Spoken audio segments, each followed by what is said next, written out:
me press the button to go live now. That's when I start a sentence. Oh, we are live. Hello, everybody. Oh no, I'm clearing my throat as we go. Gosh. Normally, when I press the go live button, I have like a second. This one, I don't know. Google's improved something, and all of a sudden now it's just like 2 seconds. Oh. I'm glad you updated the chat that I was looking for a USB thingy. Well, I don't know. I thought people might want to know, like, what, it was scheduled for a certain time. I felt like people just want to know the truth, of like, what's the delay?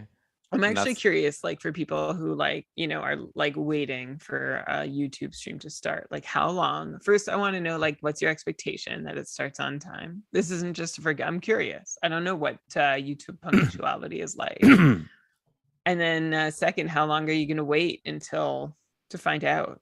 Like, I feel like start. What is YouTube functionality? I think things should start on time. I think things should start at the scheduled time. It's a little like sometimes like you go to I don't know, movies usually start on time, right? What's something that doesn't usually start on time? Like I don't know, like a party. Well, like if you show up right at the time, if they say like come at 7, then you come at 7 and they're like still setting up. Yeah. And it's kind of awkward. Yeah. But I feel like a podcast is like it's a show. Like imagine if you start on time. I know what you're thinking of. You're thinking of like a Jay-Z, like a big show. Oh yeah, and then the star, like a concert, start on time. Well, they do if the band like cares about their fans. I can't think of too many shows I've been to where like the band is actually on stage at the time they're meant to be. So now I know why you like to be a little fashionably late for these. You envision yourself as like a rock star here, the rock star of fantasy hockey. Yeah, can you start calling me that? Yeah, I'll do it at the start of the show. Okay, that's great. All right. Just so you know, I'm on low power mode and my fan has just turned on. Man, Brian, I don't know what it is. Do we need to like hire a I don't know, like a consultant to like set you up? Like I feel like there's got to be a way to whatever. I guess we're fine. Whatever. We're doing the best we can. We get around it. It bothers you, but I think but then once you edit it out. Yeah, it's always like more. It's more like noteworthy to me, like when it's the summer and I'm doing all these interviews, and then I like notice all the other people I talk to that don't have the fan, and then I'm like, oh, I wish Brian had to set up like Harman Dayal. But at the same time, you probably have better sound quality. Yeah. So trade off. I think you should. Yeah. You're recording. He's not recording his side, so maybe it's not a fair thing. Maybe I don't know if people want to hear this. Maybe we should get into the show here. Everyone loves to hear this. Okay, well maybe people can give us suggestions. Brian has here are the things we need help with. The fan. How can we not have a fan running while we record a show? Brian's USB thingy only works 90% of the time. Is there like a solution for this? Is there anything else, Brian, that like you think we should ask the listeners to give us help with on the technical side? I think that's it. If anyone, by the way, is like an interior decorator, designer, get in touch. Ooh, speaking of, I don't know if you've noticed, this will be like just like over the years after I move here, like you'll keep seeing little things pop up. Note my new table. What do you think, Brian? Just got it yesterday. Let me get the video back. Oh, wow. Yes, the room looks more complete now. Now I can see that that's a table you sit at and you watch something on a screen. Or that's a couch you sit at. Like before it looks like, oh, like this is a couch I put here. And it doesn't serve. It's just here. Because there's a TV right beside me. I don't know if you can see it. Wow. Wait, that's my computer. Wait, no, I'm not doing this right. Do you see the TV there? You can see it, right? No, I see two computers. This is a TV behind that just looks like a shadow. Oh man. Okay, here. I can see the TV's shadow. It's just a dark. It's just the TV's off. If you saw the TV I on, see it you'd now. be able to tell. Okay. Anyhow, that's the tour for everybody of this. So wait, room. when you're watching TV, my dog is here also. She's just chilling. But there she is. Do you see her? Rue? At some point, she might start scratching at the door, and then that'll be time to let her out. Scratch. Ooh, Sham says he has a setup to set up audio noise. Okay, Shams, can you please message Brian, DM him, and see what you guys can figure out. But okay, that's okay, Brian. Here, if your fan at top speed, I always like to get some quiet time. It has gone down to be pretty quiet now. Okay. Next time it gets loud, let me know and we could do some quiet recordings like for the noise cancellation. Right. I guess let's just start the show. I think we got a fun one for today. Why don't we start Okay. the show? Oh, okay. I thought maybe you were gonna throw a different idea. But yeah, I love it. That's like those cartoons, where like the sidekick says the idea and then the main person is like, wait, be quiet, I have an idea. And then they like copy what the sidekick said and they're like, oh, that's what I but it's like because the main person has a big ego. You know that joke? Anyway. It's like on a lot of cartoons. yeah. I feel like I've seen Yeah, it in yeah. a lot of cartoons. Yeah, of course I do. Hey, Matt. All right. So, okay, let's do this. And Shams. All right. And Elon. Okay, I'm here with Brian, which means I could give her a full yeah! Yes! Welcome everybody to another episode of the Keeping Karlsson Fantasy Hockey Podcast, the longest running fantasy hockey podcast in the world, hosted by two guys who totally got McDavided and Draisaitl in round 2 of the Keeping Karlsson playoff pool, and we are now eliminated. I am your host, Elon Dabrowski, and with me is not a beat writer for your favorite NHL team. It is the NHL's beat writer, the NHL's fantasy beat writer, the rock star of fantasy hockey himself, Brian Com. Before I say anything, is your mic all set up? I feel like you were clipping. Do you want to check your Audacity? Oh, no. It looks a little... And are you on the right mic? Oh, no. It didn't sound... I am, but didn't sound that good? I increased the gain a little bit for no reason. I don't know why I did that. It sounded a little staticky. Fuzzy. You know what? Maybe I'll start over. One sec. Give me a second. Damn. I thought it was like too quiet. I had a meeting at work and I used my microphone and they were saying I was too quiet, but I feel like that was well, do you speak with the same enthusiasm and energy at your work meetings? That's probably what the problem is. I have two voices. Yeah, at work you're probably just like, yeah, hey guys, I think we should. What if let's circle back.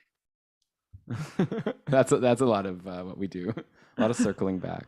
So much circling back. You know what we should do instead of circle back? We should square. We should square things. Get them nice and square. A straight line forward. Let's arrow forward. How's this sound? Well, now I can barely. Now I can't hear you at all. All right, this sucks. Oh, now I can hear you very well. Okay, I'm gonna do just the preset. Ugh. I'm doing the preset for my mic. The problem with my mic is it's like too configurable where you can play with all these settings. And then there's like presets that I feel like lame. Like using the auto level, I feel lame because I feel like I should be manually setting it up, but I always mess it up. What you mean? You don't have to. What, you feel like you're losing your audio editor cred? Like I'm using just like there's like audio option, like the auto levels are like near or far. And it's like, I wanted to like pick more specific. I also have the option of my tone can be dark, natural, or bright. Right now I'm on natural. Do you think your audio tone? Yeah, there's like an option for tone. Dark audio tone. I think dark is supposed to be like a movie trailer, like in a world, there's a man. Something like that. And I think maybe bright is more for like singing. But what's podcasting? Maybe normal. I don't know. I'd pick natural, the middle one. How does this sound? Does this sound good? This sounds pretty good to me. All right. It sounds very, very natural, actually. All right. So we need to stop the recording and start a new recording, Brian. Okay? Yeah. All right. 3, 2, 1, record. Oh, I missed the button, so I'm like half a second off, but recording. Okay. I think I'll figure it out after. I don't know what to do anymore. All right. What do you want to do? You want to try it again? No, let's just do it. I don't know. I hope that this is good. I hope that my Audacity, it's showing as like 0 microphone, but I don't know. I feel like, okay, let me just listen back to my Audacity. I apologize. Here, Brian, maybe answer some questions from the audience. Okay. Does anyone have any questions in the chat, which I think is Shams and Matt? Square forward, circle back. Yeah, arrow forward. Everyone just wants to circle back. That's just like saying we don't know what to do. It's not a bad thing to do, to circle back. Elon's movie trip. Elon, you should consider. I feel like you could get work as a voice actor. You know what? That would be so fun. Voice work. But I feel like a lot of that is knowing, like, how do you get into it? It would be blast. Why I not? don't know. I Give me a think you need a script. really cheesy picture. And like I think it's like a very like oversaturated market of people. But you, Yeah. So I'm just like probably I bet it's we have one of some those things. Like listeners who maybe I'm have like, businesses that you could like do voice work for. yeah, maybe it's like I'm probably like maybe a little above average for like a normal person, but I'm probably like average or below average for like these people that are like, if I were to start actually seeing the people who do this professionally, I'm sure I'm like terrible, I don't Who know. knows? All right, let's start the recording again. Okay, hang on. Did you listen back and was it bad to you? Yeah, I just restarted my Audacity. Okay, let me test it one quickly. Okay, testing. Hello. Okay, let me try. Yeah, yes. I don't know. Is that? It's funny. It's like you're pushing a button to say it.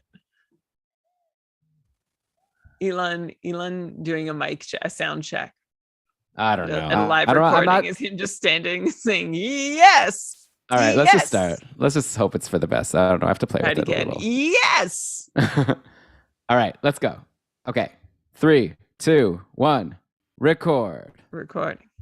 Okay, fuck. Recording. So I'm gonna actually stop this recording and start a new recording here. Damn. All right. Okay. Oh my God. Let's go. So much recording. All right, I'm not here with a beat writer. I'm here with Brian, so I can really give her. Yeah! Yes! Welcome, everybody, to another episode of the Keeping Karlsson Fantasy Hockey Podcast, the longest running fantasy hockey podcast in the world, hosted by two guys who just got totally McDavided and Draisaitl in round 2 of the Keeping Karlsson playoff pool, and we're both eliminated.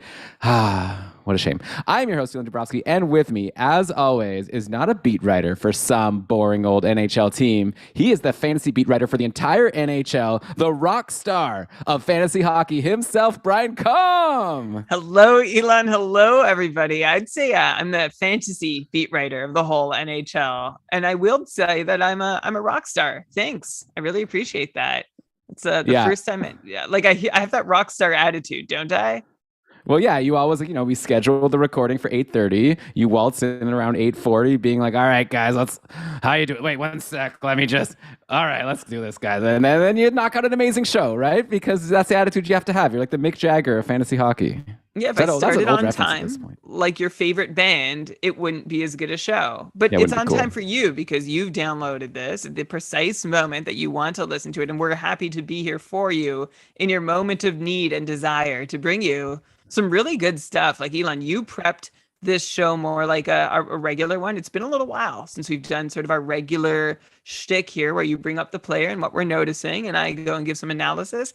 I think I've got some really fun tidbits on this week's show. Ooh. Some fun fantasy tidbits. Shout out to Matt in the chat. And we're really happy to be here. By the way, keepingkarlsson.com/live. If you ever want to be here for the live show experience, it's not for everybody, but it might be for you. Just like don't show up necessarily at the time the podcast is scheduled, because as Brian said, that's not for you. He just wants to make sure it's coming to the the downloading listeners at the time that they need. But okay, Brian, I'm happy that you're happy with the slate that we have to talk about. This is actually going to be a bit of like a 2-part episode, I think, because originally I was thinking that we would do a live Keeping Karlsson playoff pool round 3 draft today, but of course Carolina had to win yesterday. No, wait, the Rangers won. Oh, but of course, the Rangers had to win yesterday to push it to a game 7. So we're actually going to be recording a separate show on, I think, like Tuesday evening. 4 of the 20 round 3 finalists are going to come back, and we're going to draft for the next round of the playoff pool. So that'll be fun. But in the meantime, I thought Brian and I could catch up. A lot has happened in the playoffs. So you have a lot of results. And you know how it is. It's like in the playoffs, on one hand, we say we don't want to read too much into it in terms of fantasy and like learning about things for next year. But on the other hand, this hockey game's being played, and we should talk about like maybe there are some tidbits that Brian will be like, you know what, I am starting to change my opinion about this player, or this is like an interesting guy that we haven't talked about in a while. And so we'll go through some of the standouts from the playoffs, a bunch of players who are doing like amazingly, and then maybe we'll end also with some players who really disappointed us. So we'll get to that in just a moment. Of course, first, let's mention that Keeping Karlsson very proudly presented by DobberHockey.com, the #1 fantasy hockey website in the world, all throughout the playoffs, all throughout the summer. It's your place. Frozen tools. I use that to prep the show. I love it. It's the best place in the world. DobberHockey.com. But with that, Brian, actually, before we started, the last time we did a show, or maybe a couple shows ago, I don't even remember at this point. Well, what is time? But you talked about some of your thoughts on the first couple beat writer interviews. You've recently listened to my Vancouver interview with Harman Dayal. Did you have any takeaways from that you're going to be taking forward into next year's fantasy drafts? Well, first off, it was a fantastic interview, Elon. I'm almost caught up on the full series at this point. If you're not, you're listening. I highly encourage you. I've still got Ben with the Devils and your interview with Shen. So Ben talked to Shayna Goldman about the New Jersey Devils, and you, Elon, talked to Sheng Peng about the San Jose Sharks. So I'm going to catch up on those. But for now, yeah, I really enjoyed your interview with Harman. He's a great interview. He knows so much and is so happy to share it, thankfully for us. But the guy I wanted to know most about was Connor Garland, who had such an up and down season, like was so hot at the start and then did absolutely nothing for a long time to the point that he wasn't rostered in a lot of fantasy leagues. He was being dropped and streamed. And then towards the end of the season, he picked up his game again and started going on a tear, rewarding anybody who was like the last one in on him if he had been dropped to free agency. And I wanted to know, like, can we depend on this guy to do much going forward? Like, were the hot streaks luck or was the slump bad luck? And Harmon's answer to me, Elon, like my impression of Connor Garland, because I've never been sure where to land on him because we've never seen him in like a really sustained position to succeed. And even when he does get those long runs, he doesn't always succeed consistently in them. So I just want to know, how much can I rely on this guy? And is there some unknown upside? And the takeaway I came away with was that Garland is probably like he's going to be a top six guy in Vancouver, but there's not much room for him on the power play, which means I think, tell me if I'm wrong, Elon, but my expectations for Garland are capped around 60 points. And I think like he could be like a mid 50s, maybe low 60-point player in the following years, just because, yeah, there's no room for him on that top unit, but he is a useful top six piece, and he probably is going to get to play with either Pedersen or Bo Horvat. So that's my first takeaway. And then my next question for you is, how do you see him in comparison to Bo Horvat? If you have them both on the table for your fantasy draft, because Horvat has kind of been, last year was really tough for him, but he's always sort of been this unsung, pretty solid fantasy guy. And Garland is, he seems to have a little more upside, but I'm not sure who I'd go with. So, Elon, your take on Garland and then Garland versus Horvat from what you got out of Harman? Yeah, I think my takeaway from the interview was also like it doesn't seem like Garland has a good path to get on the top power play. I guess we'll see like what trades they make in the summer if they end up moving JT Miller or something like that. Obviously, that would change things. For now, I think I would take Bo Horvat just because he seems like a good, safe choice. I guess it depends. You know, like in fantasy, there's different points in the draft, right? Sometimes you're swinging for upside, sometimes you're just wanting to get a solid player. But I think at the point where I feel like Bo Horvat's just a really solid player to have. Obviously, if you're in a league with faceoffs, it's not even a question. But like in a league like the Cupful, yeah, Garland was a free agent at points during the season, and I didn't grab him. So, you know, I remember actually I drafted him in the Cupful, and I then regretted trading him away from Martin Necas because Necas was doing nothing for a while. In the end, at one point, Necas and Garland were both in free agency, so it turned out not to be a big deal one way or the other. So, yeah, I think I'll take Horvat.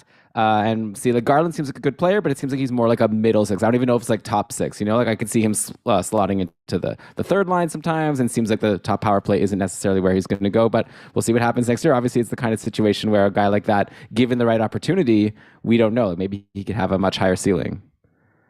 Yeah, and it's interesting because I've always found myself too low on Garland. So I was trying to be a little more optimistic after what I heard and be like, yeah, top six. But I'm actually glad for you to sort of hedge that with maybe he does fall into the middle six occasionally, especially because Hoglander, who Harman also mentioned, like go back and listen to the full interview, but you know, gave some credit to Hoglander, even though last year seemed disappointing fantasy wise.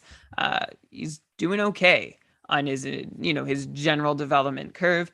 And then the other thing that stood out to me, Elon, which we already kind of had a sense of, but Harman gave some like pretty valuable context to, was about Brock Besser and the struggles he had off the ice this season and how much they really impacted him and what we can expect from him next season, assuming he's still a Canuck, right? There's so many trade rumors going around about the Canucks. It's funny because you asked that question also about JT Miller, whether he can be a 100-point player again, like if we're seeing the breakout of a true superstar.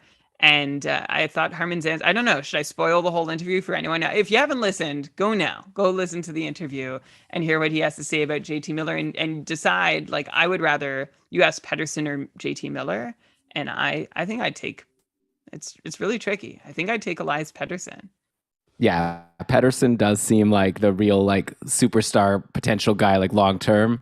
But yeah, maybe it is also a ceiling floor thing. Also, like Miller, just it would be cool to see one more year of him putting up the numbers like he did. But like I said, at this point, maybe we should have actually waited to do this interview about the Canucks because maybe there's a lot in flux. And yeah, Besser, another one of these players who these are humans, right? And so he was dealing with his dad being sick, and this is obviously something that's going to impact you emotionally, and that could potentially also impact you at work, no matter what your job is. So we'll see if Besser is a different player next year, assuming he's a Canuck. Well, either way, he'll be in the NHL, of course. Okay, so that's Canucks talk.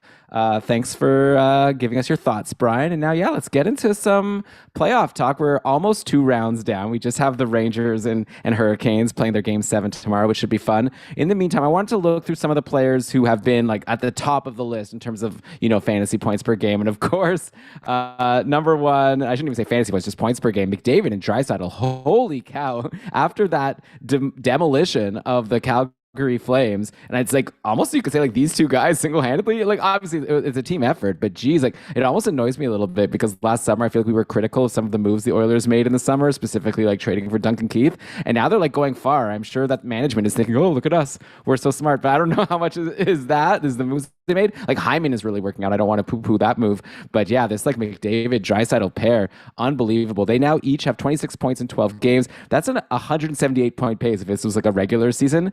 I was looking at the records. Gretzky has the record for most points in a single playoffs. He had 47 points in 1984-85 in only 18 games, which is pretty wild. And so, like I said, so Gretzky at 47, McDavid and Draisaitl each are at 26 through 2 rounds. So if you do the math, if they could get by Colorado, which is obviously a very big if, but if they get by Colorado, then they have 2 rounds left. And if they could double it, that would be 52. That would break the record. So do you think that this is something that could happen? Like if you had some, I don't know, spare money that you want to throw a bet on, would you be happy to bank on McDavid and Draisaitl potentially approaching that record of Gretzky's 47 points in 84-85? It's really like not poor Wayne Gretzky. He just wants to be known for selling a betting app right now, I guess. But we hadn't talked about his records for years, and now we're talking about Ovechkin chasing him in what seemed like one untouchable record, and now we're talking about Wayne Gretzky having another record in peril. By the way, the year that Wayne Gretzky set his record, the 47 points in 18 games, came in 1984, 1985. So it was the playoffs of 1985. The Oilers went 15-3 in the playoffs. And that's right. You only needed 15 wins to get the cup in those days because the first series was a best of 5. So the Kings, I'm like, how did they play only 18 games in the playoffs? So they swept LA in the 3-game series and then Winnipeg. And then they beat Chicago in 6 and then beat the Flyers for the cup in 5.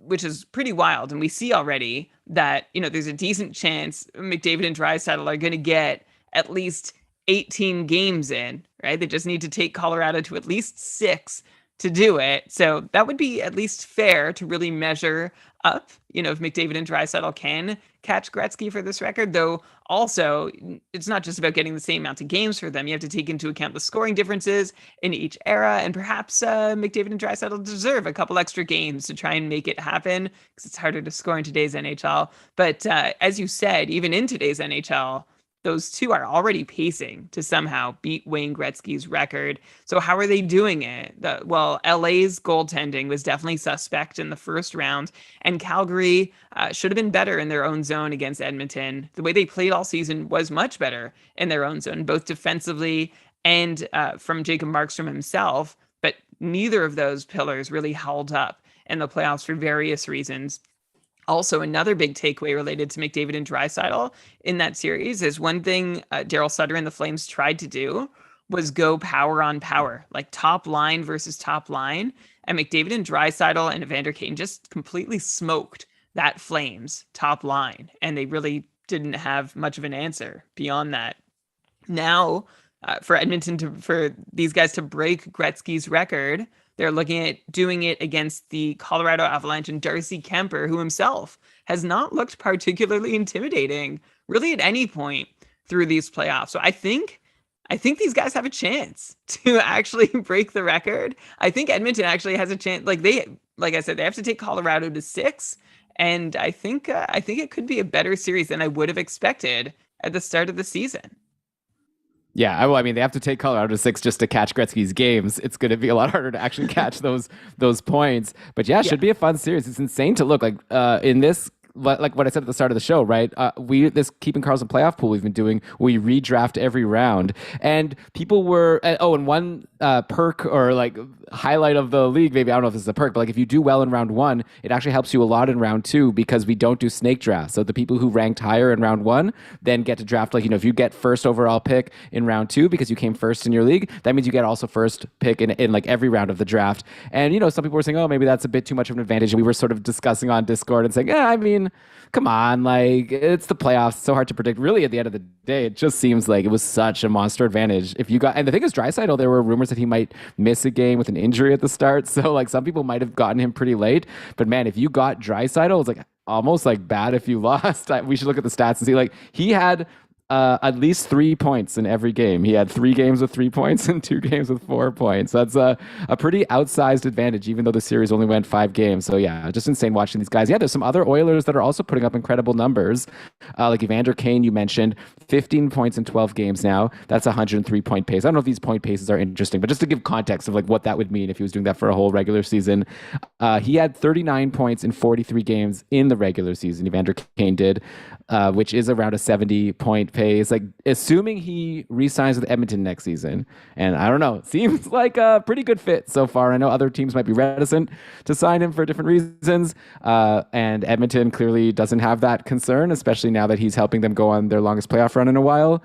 Do you think if Evander Kane goes back to Edmonton, do you think we should safely expect a 70-point floor? Like, that's almost like a given. And then the question is more just like, how high can he go? Like, can he actually put up these numbers like he's putting up in the regular season? So Oh, I'd sorry. say seven. Sorry, one sec. Sorry. These numbers like he's putting up in the playoffs? So I'd say 70 points is a fair floor for Evander Kane here. And sure, let's assume he signs with Edmonton because apparently Connor McDavid is advocating for that to happen. That's what the rumor mill has to say about it.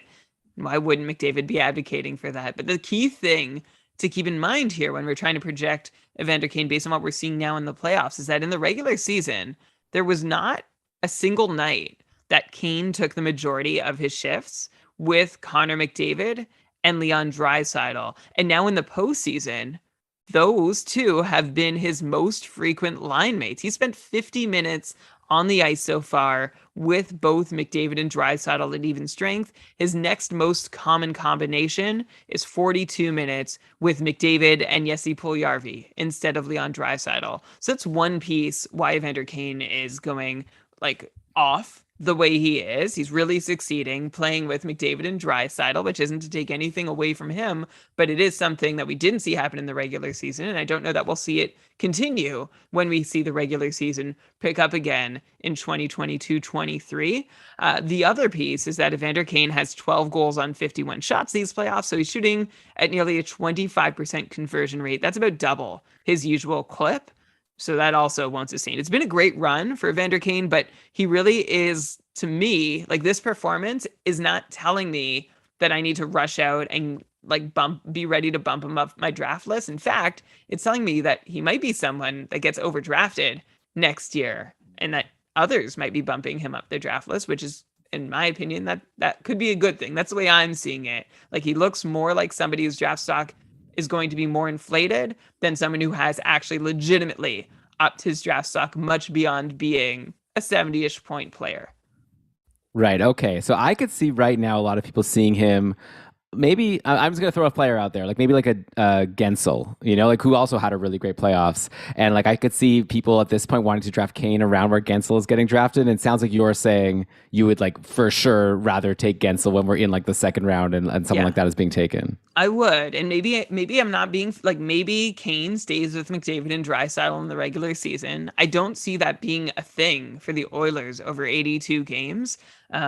And even if he doesn't, sure, yeah, could he creep towards 80 points? For sure. It's definitely possible. He's been a really dominant player at times over the last couple seasons that he's played. Remember, his last season in San Jose was also fantastic. So I'm not trying to Hmm. take anything away from him here. I'm just saying we're seeing certain situations right now that I don't expect to stay active when we get to the next season. So yeah, Oh, that's sure. why. So that I would definitely prefer Jake Gensel. Like if someone's considering them in the same territory, absolutely, I'd take Jake Gensel.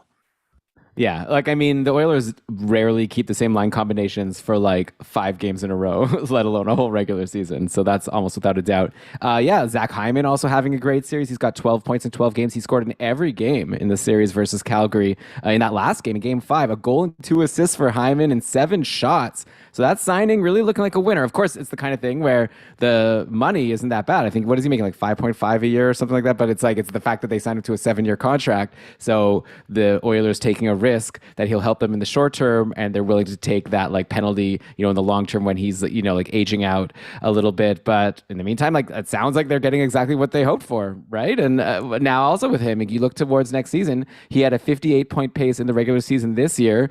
Would you take the over or the under for next year after what you've seen in these playoffs? Can I push? I Do really, you think exactly 58 is what he's going to do next year also? okay. If I had to guess, I'll hit the over just by a smidge, but I don't think Zach Hyman is going to really over or underperform that number by a lot. I'm looking at his postseason production. His power play timeshare, like the percentage of minutes he's seeing, it's up a bit in the postseason, but it might just be noise compared to the regular season. So him, I don't see a whole lot different. It's great. It's been great. He seems, I will say, he seems like a playoff performer, and I know that's a cliche, and usually we don't go to those sort of conjectured cliches on the show.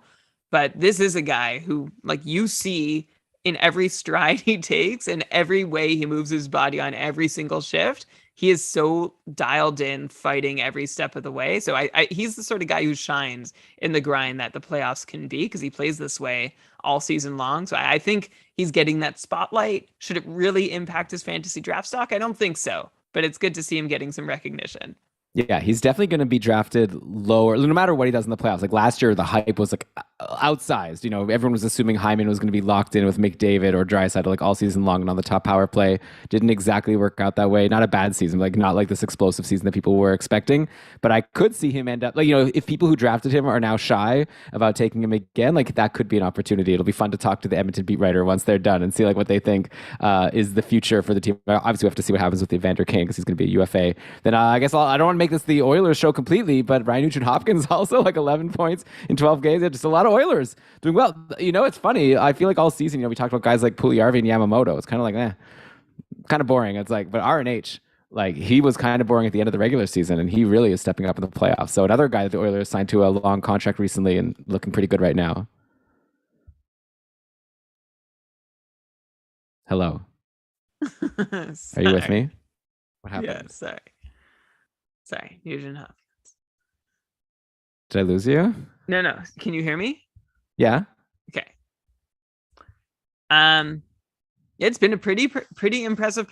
Sorry, it's been a pretty impressive performance from Ryan Nugent Hopkins, considering that Evander Kane's gain playing with McDavid and Draisaitl has been RNH's loss, right? Because he's lost Draisaitl as a line mate, and that means that the majority of Nugent Hopkins 5-on-5 minutes this postseason have been with. Can you name, Elon? Do you know? Oh, he's been like on the third line, right? Like who even is on this team? Is Zach Cassian hasn't been playing? Archibald, Yeah, uh, good one. Can you name the other? Fogel. No, he's on the other bottom six line. Okay, Derek Ryan. right, of course. Yeah, I mean, Nugent Iron H has also seen a bunch of time with Puljujarvi and Hyman, but he's on the ice most often with Josh Archibald and Derek Ryan. So it's pretty amazing, to be honest, that he's putting up the numbers he is with these sort of line configurations. 3 power play points have helped him out too. And I think he's just another. I'd say he's similar to Hyman. What I'm seeing now isn't changing my outlook for him next year, but it seems like these are at least a couple guys who do the work and never are kind of unsung for their contributions, maybe not in Edmonton, but around the league.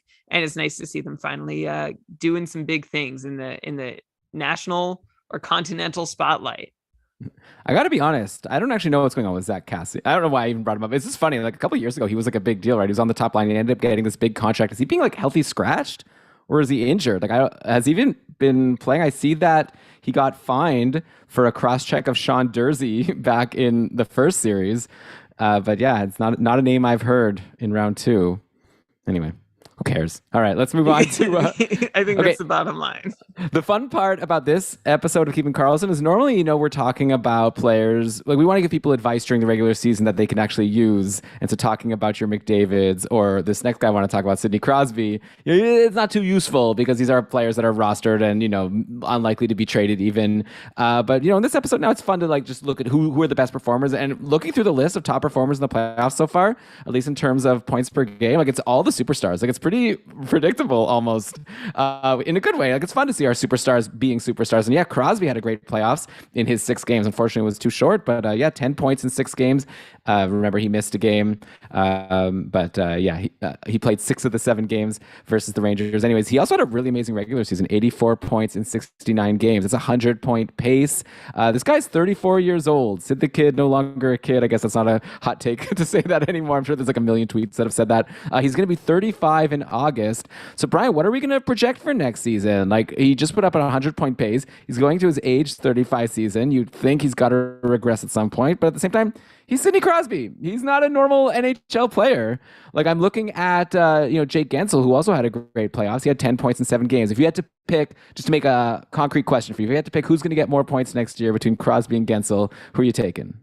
It's going to be close, which I think is a big compliment to both Crosby and Gensel. Crosby just put up this top-notch 34-year-old season, which, if you're just looking at the numbers, it was the 17th best performance from a 34-year-old ever in the NHL.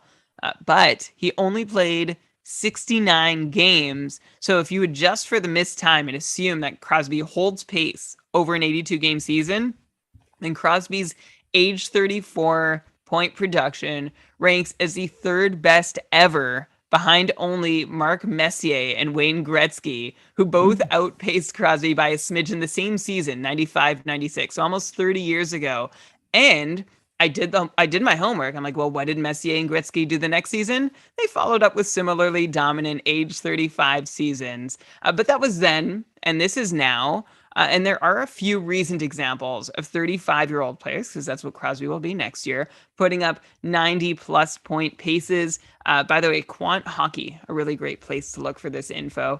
So I've got Marty St. Louis in 2010-11 had 99 points in 82 games. Daniel Alfredson had 89 points in 70 games as a 35-year-old in 2007-2008. Nice. Teemu Solani as a 35-year-old, 90 points in 80 games back in 05-06.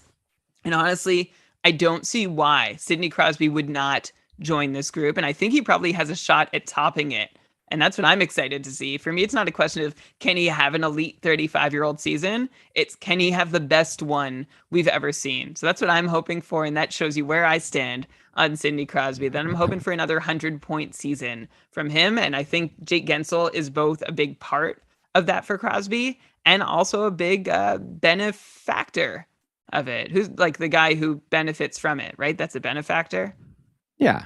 Or Beneficiary. Yeah, benefactor is Yeah. one who gives the help. Right. So Gensel both is benefactor and beneficiary. He's the total package, and so is Crosby. That's amazing. Man, Wayne Gretzky getting a lot of call outs in this episode. Let's see if we get to him again at some point. Teemu Solani, just randomly, at one point I was just looking through his career stats, like reading his Wikipedia. I don't know why, I just got curious about him. He had like an odd career in that he was like a star, and then if you recall, he ended up going to Colorado. Like, he was on Anaheim, well, he was on Winnipeg, then he went to Anaheim, then he went to San Jose, then he went to Colorado for one season, and he stunk. He had 32 points in 78 games. Then he went to Anaheim, then had like 2 seasons above 90 points. It's pretty rare that you see that nowadays, right? A player go to like 30 and then up to 90. I'm trying to think of another example of someone who's done that in recent memory. That was a weird season, right? Was that 03-04? Yeah, 304, 32 points in 78 games with Colorado. Yeah, so remember that was the season that Paul Kariya and Teemu Selanne signed in Colorado together to both have amazing seasons. They were both coming off of like recent success. Kariya was a point per game player the season before in Anaheim, and now 29 years old in Colorado, 36 points in 51 games that year. And then went on to continue being a point per game player for Elon. Can you actually name Korea's next team? I couldn't have done this if you asked me to. After Colorado, Yeah, Colorado, then it was a lockout, and then he did he go to played for, Nashville? Nashville, right? yeah, Yeah, very I remember that. good. I'm Look at very me. impressed. I was Yeah. a hockey card collector at the time, Yeah, so so that would be that's how I it. know. So he had 2 point per game seasons with Nashville, and then a couple, well, an injury short. Anyway, I don't need to go about Paul Correa. I think his number's getting retired by the Ducks, by the way, which is great news. Yeah, But well that earned. that was a strange. I think there are explanations or articles written about exactly what happened with Correa and Solani in this season that was supposed to go perfectly for them both, but didn't. Joe Sakic was the captain of that team too, so this was not a bad team, but neither one Yeah. could get going. It could have been like injuries or whatever. Anyways, okay, let's get back to today's NHL. So we talked about Crosby. Let's talk about another superstar that had a great playoffs. And actually, this one is still going. Nikita Kucherov doing it again. 15 points in 11 games and counting. We haven't mentioned yet Tampa's complete domination of the Florida Panthers. Just unbelievable, just to take out the President's Trophy winning team like that. Is it just me though, specifically about Kucherov? Like, I feel like we didn't report properly how awesome he was in the regular season. Like, he missed some time, he came back. We were like, oh, it's exciting. Kucherov's back. He ended up having the second highest points per game in the whole league this season. Like, McDavid was at 1.54 points per game. Then you had Kucherov at 1.47, and then Matthews after him. Like, I feel like we were just talking about like, McDavid, Matthews, like McKinnon, like who were the Draisaitl, like who were the top. But it's like Kucherov is like right there. He's like crushing it in the playoffs as well. I don't know. I don't even have a question. Just wanted to throw it out there. Like, Nikita Kucherov, if he's going to finally have a full healthy season, maybe next year, I wouldn't be surprised to see him in the Art Ross race. Like, just like he won an Art Ross a couple years ago. It seems hard to imagine someone not named McDavid or like a Draisaitl like up there. But I think Kucherov is just, I don't want to say he's underrated. Like, everyone knows that Kucherov is amazing, but just like, I don't know. I didn't realize he was second this year in points per game. Maybe underrated isn't the right word, but taken for granted could be. He's one of those, like, Kucherov has become, I think because of the whole injury thing when he came out of, IR just in time for the playoffs, and everyone accused, like, okay, Kucherov is your cheat code. We get it. And everyone kind of got tired of him, and then he won the cups. Okay, we get it. And now he's like one of these less, I don't know, less sexy guys on the draft board who we all kind of take for granted, which, by the way, is a level that Sidney Crosby has been at for a while. But shame on us for just expecting it from these guys. And Kucherov, we might have also not talked about him because he missed a lot of time, right? He only played 47 games, in which, by the way, he had 30 power play points and tied for 19th in the entire NHL in power play points, despite playing only half a season. Basically, he paced for 52 power play points, which was very similar to the 48 power play points that Kucherov put up in his big 128 point season back in 18-19. I think, though, the most we ever really talked about Kucherov, like in our fantasy circles, and unfortunately for Kucherov, you get this good and people talk about you when you struggle. And right in mid-March, like just in the lead up to worrisome people for their fantasy playoffs, Kucherov had this cold stretch where he had just 4 points in 8 games, but then he was fine. He was so good before and after that. You have to forgive him if he goes quiet for a couple weeks. It's rare, but it happens. And even, to his credit, during the series against Toronto, he didn't look quite right. And I'm not sure he's playing at 100%. I've heard a lot of suggestion that he isn't, but he still has 15 points in 11 playoff games. And that's all the more impressive against against two of the best teams in the league. So this guy, Kucherov, is good. And we shouldn't be forgetting him when everybody's like, okay, where does Matthews enter in that McDavid and McKinnon conversation? We can't forget Kucherov amongst those guys too. Yeah, and specifically about the Tampa Bay Lightning, I guess we got to consider them the favorite at this point to beat either the Rangers or Carolina, right? Like, I don't want to count out whichever of those teams wins tomorrow, but Tampa looking so dominant right now. Yeah, it's the what you could say is that the Rangers, basically will shut you down with Shesterkin and make you pay for a couple mistakes, and Carolina will just shut you down, period, and beat you 2-1 or 3-1 or whatever. But I think, I'd be more concerned, honestly, if it was a team like Florida who's already out playing one of those teams, because they sort of don't seem to have a plan B. when, they're doing all their offensive things and they aren't working. It's like, oh no, what do we do? But Tampa, we've seen like they can handle high scoring games, they can handle low scoring games. I think they're built for both. And it is pretty hard to see, especially getting a little bit of rest and healing, that, they would cede much to the Rangers or the Canes. I'm excited to see who they play, and we'll see if they can give them a run for their money. But I agree that they're the favorite right now to come out of the East. Yeah, it just seems like they had like two really tough matchups against Florida and Toronto. I guess technically, like Carolina actually had more points than Toronto in the regular season, but I don't know. It just seems as if like something is wrong with the playoff format, where Tampa like kind of had to get through what to me seems like two of the stronger teams in the East, and now sort of get like a the next tier down. But obviously, now that I said that, like Carolina will win the next game and then sweep Tampa because things are unpredictable. But yeah, they're just so dominant. It'll be really fun. Like next season, I'm really excited to see next series. I should say like Edmonton and Colorado. We already started talking about it. That's going to be wild. Yeah. Then I would also be so excited than to see Tampa against either of those teams. So I know a lot of people like to talk about the NHL playoffs and be Debbie Downers and be like, oh, it peaks in the first round. I don't know about you, Brian. Like I'm really excited for the next round, like more so the Western Conference, I guess, at this point. But I'm like so stoked for Edmonton and Colorado, and I don't think I felt this way about a late playoff series in a little while.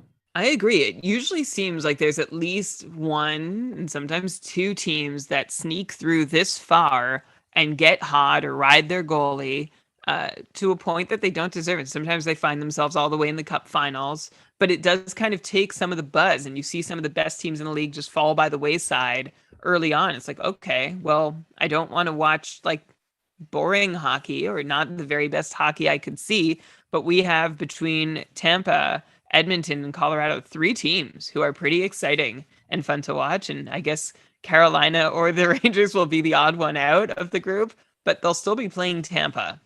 I think the Rangers would be the team that I'd be like, yeah, they're the ones who snuck through. Carolina, I would have considered an Eastern Conference finalist, and I still do, but I also would have never expected them to play a particularly exciting brand of hockey either. So I think we're in really good shape here, though, and I agree with you. Usually, by like I say. I think I tweeted that the first round of the playoffs is the best round because you do guarantee that you're going to see all the best teams and there's hockey on all the time. And that's really exciting. But it's also really exciting when the best teams with really exciting storylines and stars are getting through, which is what we're seeing so far. So hooray for really exciting and entertaining playoffs. I'm not sure I've watched as many playoff games in the last like 5 or 7 round like playoff years as I have this year. Yeah, since the Sens made it, I'm sure you watched a lot that year when they made it to the conference finals against It's been Pittsburgh. a long time though. Yeah, like well, last year, remember Edmonton got swept by Winnipeg, and then Winnipeg got swept. Like it was just kind of like, oh, like it's just fun to have McDavid. I don't know. Maybe I'm showing my bias here. Like I'm not like an Oilers fan or anything, but it's just so cool to see like, yeah, these like huge superstars in the league. Like yeah, like Kucherov, McKinnon, like McDavid, all going forward. Like it is really fun. And Aho and I don't know, Panarin, Zibanejad. Actually, we'll get to. Let me bring up Zibanejad and Panarin. Actually, like Zibanejad having a great playoff so far. Point per game in the regular season, he had 81 points, then 16 points in 13 playoff games so far. Meanwhile, Panarin only 10 points in 13 games. Obviously, it's like a super small sample size and like a silly, you compare like, oh, wow, why is Panarin choking and Zibanejad doing so well? Like, obviously, it's working, but it's like kind of just surprising. You know, if you would have done your playoff pool, you would have taken Panarin ahead of Zibanejad, right? Because Panarin's paced for over 100 points in the regular season, like 3 years in a row now, including this year, while Zibanejad's still great, but closer to like point per game, like closer to 80 point pace. If you had a choice between if you, unlike me, sorry, if you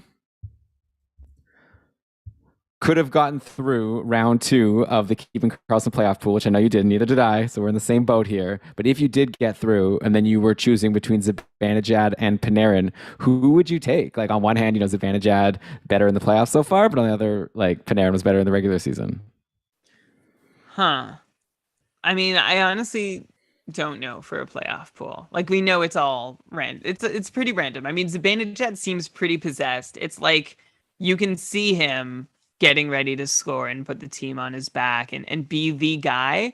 Panarin has still been working, but I guess he like just not as quite as in a flashy way as Zibanejad. Like I've seen less of him on highlight reels, and I'll be honest, I haven't seen a whole lot of this Rangers Carolina series for many of the reasons we just talked about.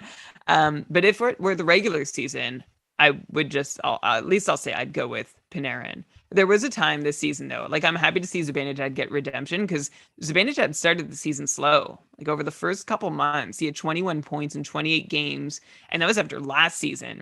You remember last season, the 2 seasons ago very well, Elon, right? You were suffering with him on your team. Oh well, yeah, Zibanejad, but he had COVID. There was a whole crazy thing. Yeah. He ended But strong once he sort of recovered. exactly. So there was a whole lot of concerns, like, oh, well, like what's with Zibanejad? He can't put it together. And it was 30 games into the season. We're still like, I don't know about this guy. But then he finished the year on a 90-point pace over his last 50 odd games. So I'm not, and like you said, there were COVID reasons a couple years before. So Zibanejad has redeemed himself. I think at least in these playoffs, put himself back in the spotlight as, yeah, this is a guy, a superstar that I think I can count on. I still think Panarin is the more reliable guy. If I had them both on the board at the same time, I'd go Panarin. And Zibanejad might have this unknown extra gear, but we've already seen Panarin's extra gear. And I think it would be hard for Zibanejad to all the way surpass that. So in a playoff pool, Elon, maybe I'd go Zibanejad, maybe. But it's also a fool's errand trying to pick the right guy in a playoff pool. But in the regular season, I'm still on Team Panarin. Yeah, well, hey, there are 20 people that are going to be moving forward to round three that are going to have to make that choice. And yeah, I'm with you. Just go with who's hot in the playoffs. I think they're both getting like similar deployment. It's actually interesting, the deployment, right? Like the Rangers made those two acquisitions at the deadline of Vetrano and Andrew Kopp, and both of them are their top sixers, right? It's Panarin with Kopp and Ryan Strome, and Zibanejad with Kreider and Vetrano. Those were the lines in the last game, leaving Lafreniere and Kakko, who were, going into the season, we were like, okay, now's the time. Like Lafreniere and Kakko going to have to get into the top six. There's who else is going to be there, and now they're on the line through with Filip Chytil, scored a couple goals in the last game, but yeah, it's next year. I guess we'll be saying the same thing, right? We'll have to see what the Rangers do, but like Kopp and Vetrano are both UFAs, so that'll be a fun. I'm definitely going to wait to do the Rangers beat writer interview because we might as well wait and see what happens in free agency rather than ask about guys like Kopp and Vetrano who may not even be back next year. Also, I guess we got to mention since we're on the Rangers, Adam Fox, holy cow, 16 points in 13 games, so same number of points as Zibanejad. You compare him to the other superstar defenseman still left in Cale Makar. Well, obviously in Hedman. Okay, I shouldn't say but like Makar's the one that everyone talks about as like the number one stud by a mile. Makar has 13 points in 10 games, so slightly higher pace. It'll be fun to see who ends up with more points overall. Obviously, it'll actually just depend on who makes it to the finals. But Fox had this like great regular season, right? 74 points in 78 games in the regular season, so pacing above a 75-point pace. He's been like huge in the playoffs, playing like over 26 minutes per night on average. He had 2 assists in the big win on Saturday. But okay, I was trying to think of a question to ask about Fox. Here's what I was thinking. Like Adam Fox and Cale Makar, 2 young studs in the league. Let's say you have Makar in a keeper league and the Fox manager is like, I want Makar. Like, I'll give you Fox. Like, what else do I have to give you above Adam Fox to get Cale Makar? Like, is there a deal you would make there, or is Makar like as amazing as Adam Fox is? Are you still like, there's no way I'm giving up Makar? Like, would like a first overall pick be enough, or first round pick? I'm just curious to get your take on what you would do if you had Makar and the Fox manager came running, just in terms of like how far apart really are these guys? I think they're still far enough apart that it's not just, oh yeah, this is a good deal. Throw me in a sweetener. I'll make a mostly lateral move, trade Makar for Fox, and add to my team some other way. I think Makar is still a step ahead of Fox. And also keep in mind, if this is a keeper league, a first round pick is like between a 5th rounder and a 9th rounder in most cases, right? If you keep 4, then the first round is basically the 5th round. Oh yeah, true. I guess I should have like pointed like, yeah, there's a big difference between a keep 4 and like a dynasty league where you're getting like Shane Wright or like whatever, like one of these like great prospects. So right. True. Yeah. Right. So in a dynasty also, right, if you're getting the first overall in the 2023 entry draft, and yeah, like maybe that's actually something close to considering depending on when you plan to contend. But the reason that I still see space between them is for Cale Makar. I feel like it's possible we haven't even for sure seen his ceiling yet. Like he's got this 92-point pace this season. He shoots and converts reliably like a top line forward, and he plays 26 minutes a night, and he just finished his age 23 season. And like this is about like what Cale Makar is doing is about what I don't know how to put this, but we're seeing him perform like a forward, and forwards usually enter their prime around age 24. But for a defenseman, it's pretty well unheard of to be this well-rounded and dominant at this age. And that's a credit to how Makar plays the position as this kind of hybrid player. And just to illustrate this example, take Victor Hedman, who was a rookie at 19 years old, only broke out offensively in his eighth season at age 26. So we spent 7 seasons. Well, we spent 2 seasons wondering where Hedman's offense was. Then we spent the next 5 being like, okay, I hope he'll get some offense, but he seems like this really good defensive player. Then we spent, like the tail end of those 5 seasons settling in and being like, okay, I guess this is all Victor Hedman can be. And then boom, at age 26, 8 years into his career, he explodes.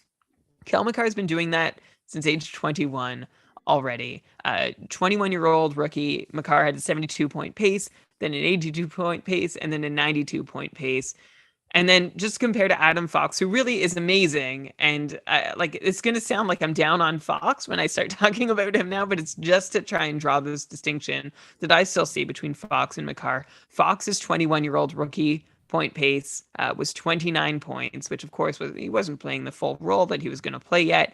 Then he had a 70-point pace as a sophomore recently this season with a 78-point pace. Fox has similar power play production to Makar, but in that 30-35 power play point range, which is amazing. But I think he's behind Makar at 5-on-5. And Adam Fox saw the Rangers shoot nearly 20% on the power play that he was on, picking up those 30-plus points on.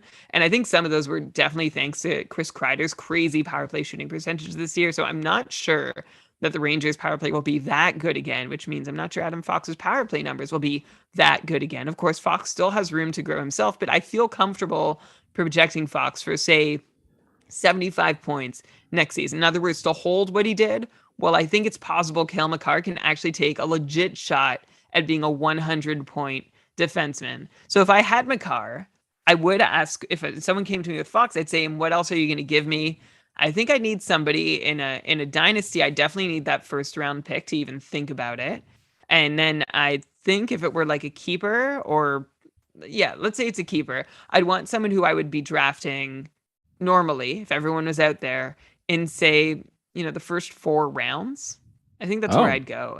And maybe that's not even asking enough, maybe 3 rounds, but I don't think they'd give me that. So I'd have to come up with something that's reasonable. It would be really hard for me to give up Makar. I don't think you should, bat away any offer you get, but it's not so automatic. Like I said, I don't think it's a lateral move to go Makar to Fox.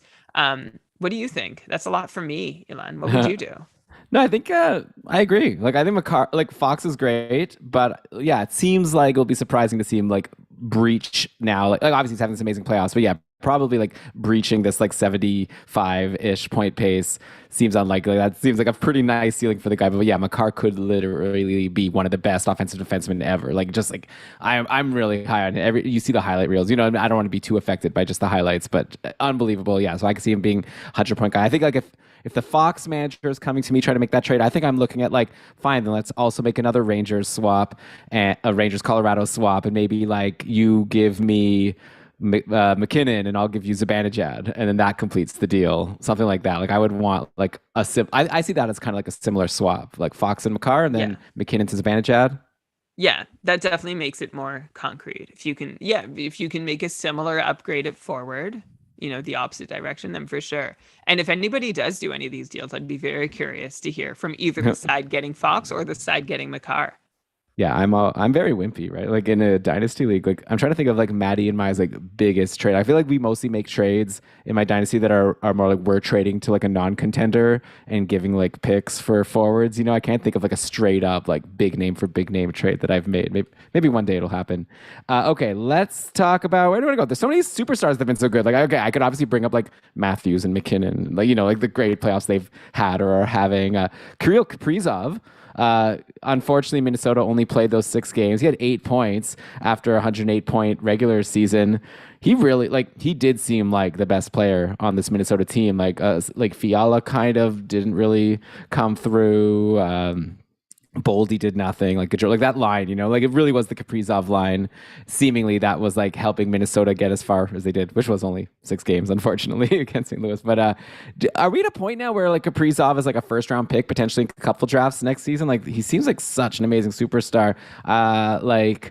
Last year, where was he getting drafted? Like around the third or fourth round? I know like there was some concerns at some point that he might not even sign, but like once he had signed, I still don't think people were looking at him as like this big of a superstar as he's turned out to be. Do you think like next year we're looking at like a guy that you take maybe at the end of the first round of a draft, or like I guess like everyone in the NHL is getting a lot of points, so it's like 108 points. You have to kind of put that into context, but still like this guy's so dominant, still very young himself. I wonder if he has a higher upside. He seems like he has higher upside, but still might be there. I'm not saying it's for sure there, but Kirill Kaprizov is definitely going to get drafted above where he was this last season. I went and looked at our Cupful, the Keeping Karlsson Ultimate Patron Fantasy League, his average draft position from this past year.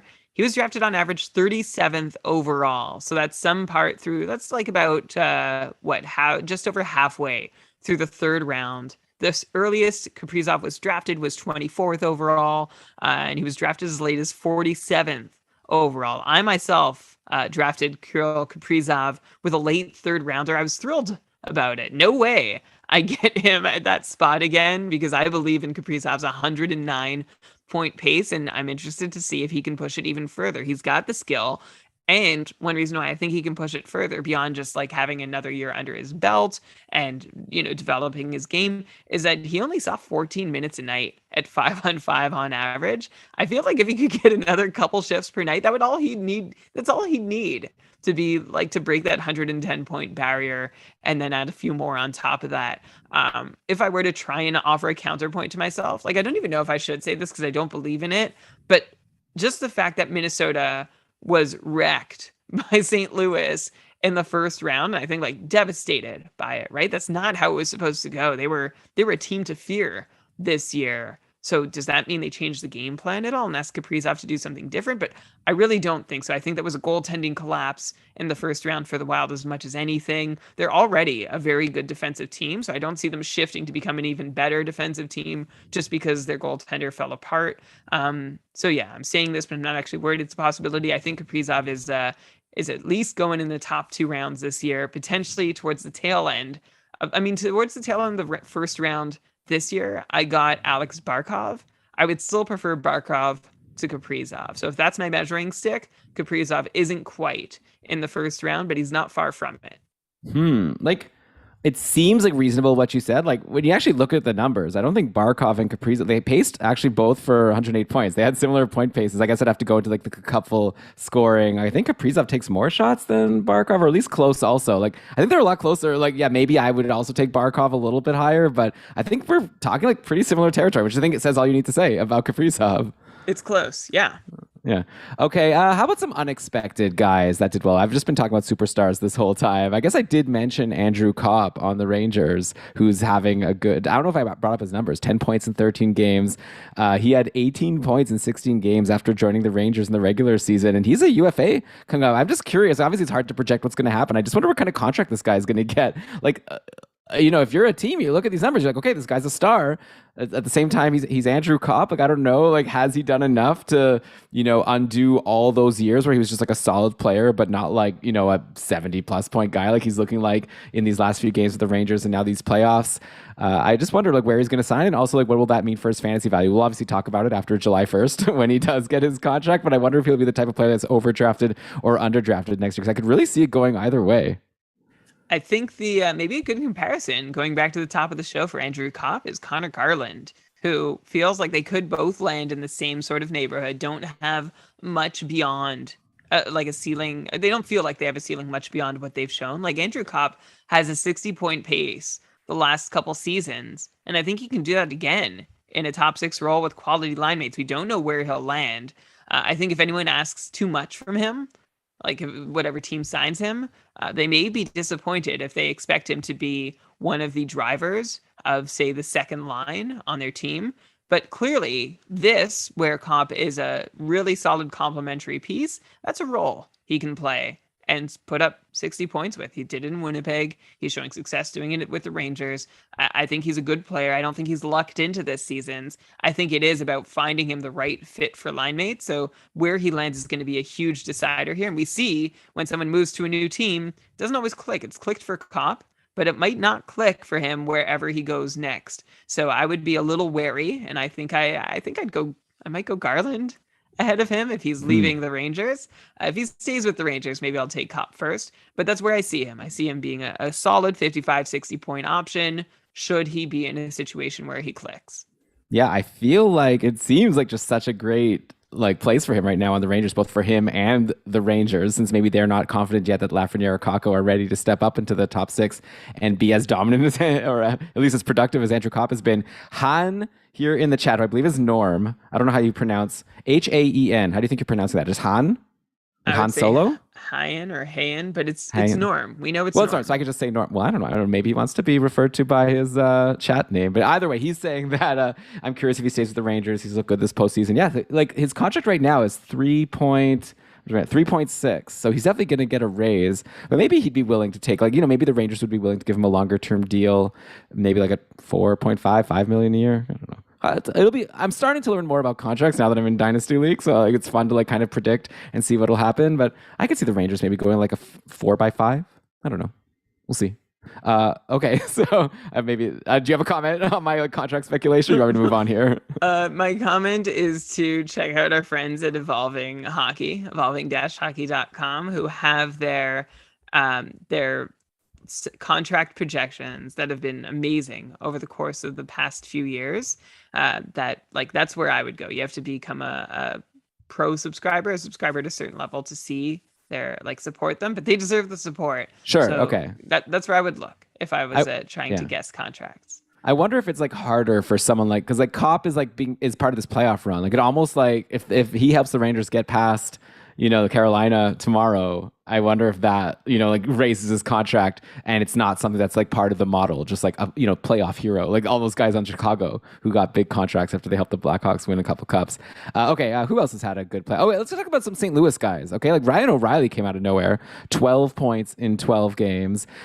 This is a guy who was kind of a dud this season. Like I see that he like had 61 points. He pays for 70 plus though in his first 3 years. So, like it's not terrible, but like not like I drafted him in the cupful and he was like someone I held on to for most of the year, but like never was too excited about him.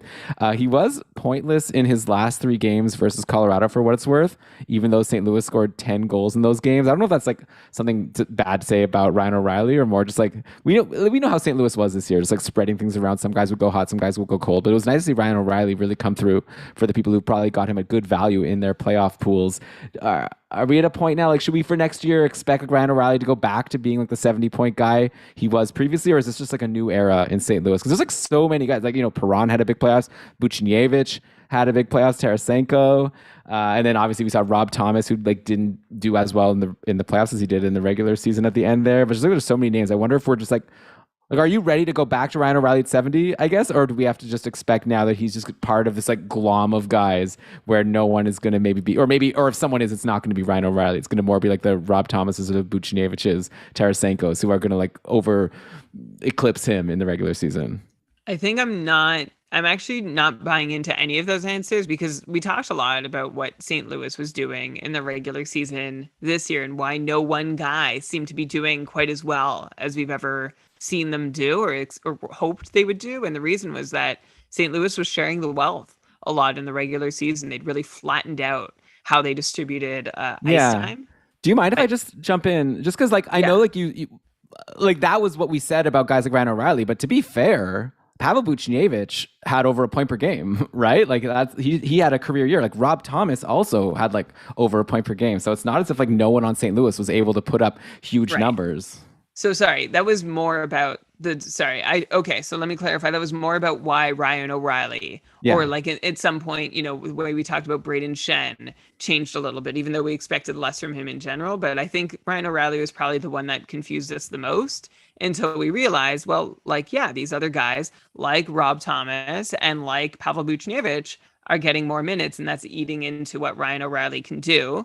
And this playoffs, Ryan O'Reilly is seeing another 2.5 minutes a night compared to what he was seeing in the regular season. So he saw his Hmm. deployment go down in the regular season, and he had fewer points, and he's seen it go up in the playoffs back to the levels at which he produced those 70-point seasons. He's also got O'Reilly 5 power play points in 12 games, which is basically a pace for 34 power play points over 82 games, which is more than double the 16 power play points that O'Reilly put up in the regular season. 4 power play goals so far for him, too. That's nearly half of his 9 power play goals that he had in 78 games this year. So there's just some big power play performance coming along with those extra 2.5 minutes a night as well. And I think that's the reason we're seeing this production from O'Reilly and why I'm not expecting it to hold, especially if the Blues continue, asking more of everybody else but Ryan O'Reilly the rest of the way in the regular season. Yeah, it seems like maybe it's just a case also of like, yeah, he's like a veteran. Maybe so in the playoffs now he's getting this like role, but maybe in the regular season, yeah, they're going with more of like these like young up and coming guys for the some minutes and taking away from O'Reilly, who's more like a hold the fort kind of guy moving forward. So yeah, I would also not be predicting O'Reilly to approach 70 again, or like approach maybe, but not. I think his best productive years are behind him in St. Louis. You know what, Brian? I just realized I haven't yet cut to break, which we're supposed to do, especially because I recorded. I don't know if it's going to get in here for people downloading the show. I guess like people could be downloading this episode of Keeping Karlsson like 5 years from now, and maybe some other auto-inserted message will be put in. But I think they're going to be putting in the message I recorded. So check it out. Check out the message I recorded about a company. If it's going to be the one that I don't know why I'm like previewing like the ad, but it's like a company that I have some friends working at. So, anyways, check it out, and we'll be back in just a sec. You're listening to Keeping Karlsson. Do you want to also record like a generic one that you can toss in earlier? A generic one? Nah, who cares? Like, and say like before we can. I think you should. I think we're supposed to put it at a certain time. Well, now I just recorded this whole thing. I know, so you'll get rid of that. So much work. You want me to do it? Well, what? So you're gonna edit the show? No, I'll I'm just take gonna it. say the thing now, and then you can copy. Oh no, I mean no, saying it's not the work. But okay, I'll say it, but then I might not do it. But okay. Okay. Still got a good point, Brian. Still, I don't know. Couldn't agree more. We got a lot of cool players to talk about. We'll get to it in just a sec. You're listening to Keeping Karlsson. I hope you say it, and it sounds like you're laughing that much. Okay, whatever. They don't even check. Let's be real. I wonder. Honestly, I want them to check. I would love it for them to message us and be like, "You put the ad break too late," and then we'll be like, "Oh, that's nice that you're listening." Any other thoughts? I'm gonna leave this up to you. Okay. All right, we are back. Let me put a little edit point here in case for that not a change. Next up, I got one more player here, Brian, I want to throw at you that's having a really good playoffs. Then we'll swap over to some skaters who have let us down and also some goalie talk maybe to end the show. But how about Ross Colton over on Tampa? He like kind of was starting to make a name for himself in last year's playoffs. He on like the fourth line because Tampa Bay traded away their whole third line from last year. Now he's become a third liner and he's producing big, 8 points in 11 games. Is he are we at a point now with Ross Colton where like you potentially draft him next year in the cup? I'm not saying like high draft pick, but like someone you draft, or is he still someone that you're still like kind of maybe like high level free agent fodder, but still not someone worth drafting? It's just like he's had an impressive run. Like he wasn't even a prospect anyone knew about or cared about, I don't think, until like last year. And now all of a sudden he seems to be a significant part of this team. And that's exactly how Tampa structures their playoff runs, right? Around these middle six guys who step up and show up and thrive in the playoffs. I mean, Yanni Gourde, Blake Coleman, Barclay Goodrow, Corey Perry, add Ross Colton to this list, and whether Nick Paul, Brandon Hagel, that's the current roster, right? So yeah, it could go either way. You're asking if Ross Colton is a player, right, who we can actually want in fantasy. I would look back to this season and say, no, I didn't even want to stream him in very often. A lot of that was because he was not in a starring role. The thing is, though, when we've talked about Ross Colton on the show, and I remember we did earlier this season, I can't remember if it was like in the fall or just at the start of the winter, but we mentioned he looks good. Like Ross Colton's underlying numbers, if I compare the offensive generation stuff, which is basically his shot attempts, shots on goal, and expected goals rates, those numbers are good for Ross Colton. He compares well to some other very good players. The thing is, we've never seen him in a starring role, and we need to do that. Like, we could have a player here in Ross Colton, but I don't think there's much to think about fantasy-wise till we know he's going to be in a bigger role. Like even Yanni Gourde, who we felt we knew was good, could not do much with his time in Tampa because he had a role to play and he played it really well. And that was his role. He was stuck in it, even though we knew when he got to Seattle, he was going to be able to do more. So I think for Ross Colton's kind of a double-edged sword. He's playing this role really well. We'll see if the Tampa Bay Lightning ever feel like moving him on from it, and he somehow earns a look higher up in the lineup. But until that happens, Elon, I'm not interested fantasy wise in him in the regular season, even though he does look like he could be potentially a top six player. He's just not getting deployed that way. He's not being asked to play that way. Shows up in the playoffs like this, that's fantastic. But I don't see this having much fantasy regular season relevance. Yeah, I know. I don't disagree for sure. Like, I think it's the kind of guy who we'll have to see if he gets impacted by, like Andre Palat is a free agent this summer. So who knows? Maybe like Palat goes and that opens up a spot. Aside from Palat, Tampa like could legit just like roll this pretty much the same team again next year. Like they've got, Killorn, whatever, like Colton, like all their like secondary, like last year they had to get rid of like all their third line, right? But this year, like not so much. Like Colton, Hagel, Killorn, Corey Perry, like all these guys are still under contract for next year. Sorelli, obviously Stamkos, Point, and Kucherov, and they've still got Hedman under contract. McDonough, I'm sure with McDonough they would rather not have this contract at this point, but still, like Sergachev still has another year left before he becomes an RFA. Like they're going to be able to roll this exact same team, pretty much. They're very well managed team. I don't know, like did you know that? My opinion is this an interesting opinion to throw out there that Tampa's a well managed team? Cold take. Okay, let's go to some players who have let us down so far in these playoffs. Like I said, a lot of the superstars have come through, which is nice. One guy that jumps out at me, Andrei Svechnikov over on Carolina. What's going on with this guy? Only 5 points in 13 playoff games now. Only 1 goal in 6 games versus the Rangers. Like he was doing fine in round 1, but yeah, like this second round, pretty invisible, at least on the score sheet. I also noticed he's been off the top power play pretty much the whole series. Like Seth Jarvis was in his spot in the last game. I wonder, is this something where I don't know. I remember last year going into the year, I had reasons for concern about Svechnikov, and then he kind of made me feel dumb because he came out so strong. But he also like slowed down at the end of this regular season, right? He only had 33 points in 42 games to end the year after he was like point per game in the first half. So I don't know. Are you reading anything into like Svechnikov's quiet playoffs off the top power play, or is this just another case where if people are dumb like me and are down on him, then you'll just get a steal in drafts next year? I think the only lesson to learn here about Svechnikov is okay. Well, the first really obvious lesson actually is that if Andrei Svechnikov is going to play 6 straight games on Carolina against Igor Shesterkin, you might not want to expect much from him during the 6 games. Like Fair. Carolina, the whole team has 11 goals in 6 games against the Rangers. And You're smart. The hilarious part is they're in the series. It's 3-3. And of those 11 goals, 1 came on the power play. 2 of those goals came shorthanded. So that's 8 goals remaining that came from Carolina that weren't on special teams. I didn't check if they had any empty netters when I was researching, so there might even be more to take out of those 8 goals that have been scored at quote unquote 5-on-5. Svechnikov has pointed on 1 of those 11 goals. That's not great.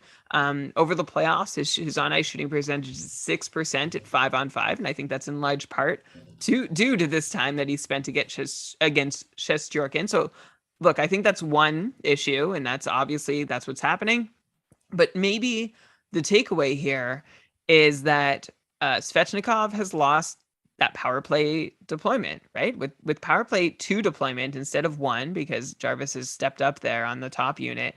Svechnikov could be closer to a 60-point player than an 80-point player. Oh boy! And he's also lost just not a lot, but a couple shifts a night at 5-on-5 too. So I think maybe the takeaway here is that Svechnikov is still like not somebody whose spot in the lineup is like untouchable, and that maybe there's still this bit of like tenuous aspect to his place on the team where it's like, hey, Andre, you're off the top power play. Hey, Andre, we're keeping you on the bench a little more tonight. And that's not great. That's not what you want to see from someone you want to rely on fantasy-wise. So if I wanted to come up with a takeaway for that beyond like, yeah, it's just kind of unfortunate that he hasn't scored this many points, it would be that. It'd be that his deployment and his entitlements are being sort of taken away a little bit, reeled back. And that's what would concern me a little bit if I'm looking to rely on Svechnikov for big fantasy production. Yeah, I think we're in a situation now where I still think he's awesome, right? Like he's a really good player. Obviously, if I were to bet on it, I would say that he'll be good next year, and I would take this as an opportunity to get a steal. But like you said, like maybe it's not a guarantee because he's losing these spots. Like to throw it out there, like whatever. Like Vincent Trocheck's on the top power play, and he's a UFA, so he might not come back next year, and that could open up a spot. But of course, Carolina could do something with that cap space. Like who knows what they'll do? And yeah, it seems like Seth Jarvis, who has taken his spot, like, he's not going anywhere, right? Like he's a high pedigree prospect, but obviously, so was Svechnikov at one point. So yeah, it'll be fun to follow. If I were to bet, I would like do this. I would draft Svechnikov, and then if he has like a super hot start, maybe looking to see trading him. Like if you could get like a really awesome return, right? Because now we've seen a pattern. Is it a pattern? I don't know. I feel like I've seen this before. Svechnikov, like, going really hot and then kind of losing his spot at points during the year. So maybe it is worth trying to get like top value for him when he is like at that peak and getting that primo deploymento with Aho and Teravainen, on the top line, top power play. That's obviously when he's going to be at his best. Yeah, it's a good point. Like this isn't the first time we've seen some of his deployment pulled back a little, and we've seen him run cold when this happens or before it happens. And what you said at the start about still thinking Svechnikov is a really good player who could be a superstar and a stud, and someone that you could try and maybe grab at a discount given all that's happening to him in a keeper or dynasty league. I would say go for it because he is a really dominant, he can be a really dominant player, and I think he has a very bright future ahead, but he's just not entrenched yet. Is all I'm saying. But even with that, I still think he's going to be a really great player. So Yeah. I don't mean to take anything away. I hope I didn't give off that impression No, in definitely my not. first response. Okay. No, and also you made a really good point. It's like these are a lot of games against Shestyorkin, and it's not the Shestyorkin from round one where he struggled a little bit. This is round two Shestyorkin where he's like keeping them in the series. So you don't want to put too much weight into that. Okay, another disappointing player in these playoffs was Anthony Duclair, who had this like huge breakout this year, 64-point pace in the regular season, but totally disappeared in the playoffs. He had 3 points in 8 games. And you might be thinking, wait, 8 games? Didn't Florida play 10 games? Well, yeah, because Duclair was scratched twice. Scratched. A 60-plus point player. Like he in Game 6 versus Washington and in Game 4 versus Tampa. Two series-ending games. Duclair wasn't there, which puts a real damper to me on he had this like great season. If the season ended after the regular season, Duclair would be like toasting and celebrating an amazing year. And now he like probably doesn't feel that great. And now all of a sudden for fantasy drafts next year, I'm going to be wary. And again, this could be just a good opportunity to get a steal like late in your draft because there's no way people are going to be reaching for someone who got healthy scratched in the playoffs. But we did see that given good opportunity, he was able to produce it. He got scratched also in the playoffs last year, if I recall correctly. So I think this is the kind of thing where maybe Duclair, for whatever reason, isn't the type of player that coaches trust in the playoffs, or at least Florida coaches. But we have seen him produce in the regular season. So I don't know. I just want to throw him out there. My hunch is that he'll still be a decent get next year, but not with a high pick, like a last round pick. I agree. I don't know if you'd be able to get him all the way at the last round. I think this is definitely taking a bite out of Duclair's draft stock that he did get scratched and didn't seem to get used in quite the same amount or way as he was during the regular season when he found success. I think the Panthers spent a lot of the postseason looking for answers, and one of those answers they thought was less Anthony Duclair. Clearly, that was not it. So we'll see what happens next year. But yeah, I'm not going to change. Like, I don't think this is going to have a whole lot of like follow through on his. Like, he's signed for 2 more years at $3 million. That's an amazing contract that he's on with the Well, Panthers if he can keep being the piece that he was in the regular season. But what are you going to say? Well, he was scratched twice in the yeah, playoffs, so maybe not. not that amazing of a contract in terms Well, of like maybe the they were team wrong. trying to win a But they cup. scratched him and it didn't work.